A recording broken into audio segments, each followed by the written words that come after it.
Kaunti ya Kajiado nĩrĩoĩkaine na ũrĩithia wa mahiũ nĩ imwe ya kaunti gũkũ bũrũri-inĩ iria igũmagĩrwo nĩ wagi wa mbura gwa kahinda karaya na gũcũngĩrĩria mahiũ maingĩ gũkua. Ndeto ĩrĩa ĩcũngĩrĩirie gĩkundi kĩmwe gĩtarĩ gĩa gĩthirikari gĩa Soil for the Future Africa kũmathomithia njĩra cia kwĩgitĩra na marũrũ ma ng'aragu na oho gũtigĩrĩra nĩ magacĩrithia marĩa matũrigicĩirie.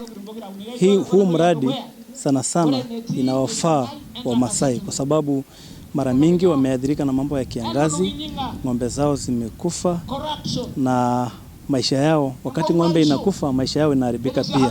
Kwa hivyo mradi huu unakuja kuhakikisha kwamba mambo ya malisho ya ng'ombe imezingatiwa, imeratibiwa vizuri ili kana kwamba tuone hiyo hali ya hewa imerudi kuwa nzuri jinsi ilivyokuwa awali. Tunaelimisha watu kuhusu kitu inaitwa rapid rotational grazing. That one ni kwamba there is several processes ya kwamba wanyama ama livestock wanapaswa kulisha mahali kwa siku 14. Baada ya hapo ng'ombe wanahamishwa wanaenda kwingine ili wasilete mmonyoko wa udongo. Wakikula sana mahali fulani kwa muda mrefu itaharibu mmonyoko wa udongo. Makinyita mbaru mũbango ũyũ aikari nĩ maugĩte ĩno nĩ njĩra njega ya gũtigĩrĩra nĩ mahota gwĩtiria wagi wa mbura no nĩ thutha wa gũbundithio njĩra cia gũbanga ũrĩithia wao. Tumeona maana ya soil future inatusaidia sana haswa kwa mambo ya kiangazi. Hiyo kiangazi yenye iliyopita ilitusumbua sana, ng'ombe zilikufa sana. Watu wa Orkeri wamekuwa na mbuzi mingi sana kuliko ng'ombe.